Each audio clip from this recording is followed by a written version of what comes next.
JSAM ministries வழங்கும் வேதமும் குறளும்.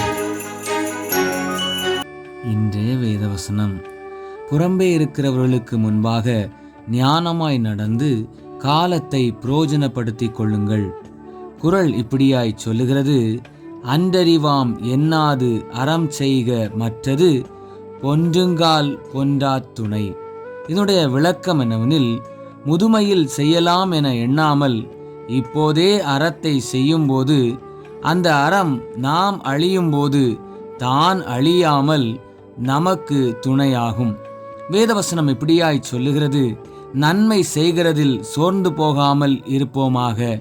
நாம் தளர்ந்து போகாதிருந்தால் ஏற்ற காலத்தில் அறுப்போம்.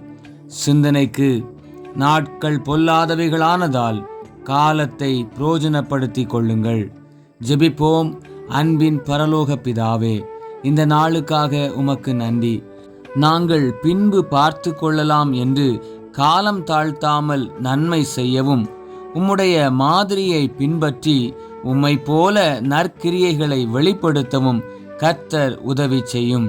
இயேசுவின் நாமத்தில் பிதாவே, ஆமேன். இந்த நாள் இனிய நாளாக அமைய வாழ்த்துக்கள். கர்த்தர் உங்களை ஆசீர்வதிப்பாராக. ஆமேன்.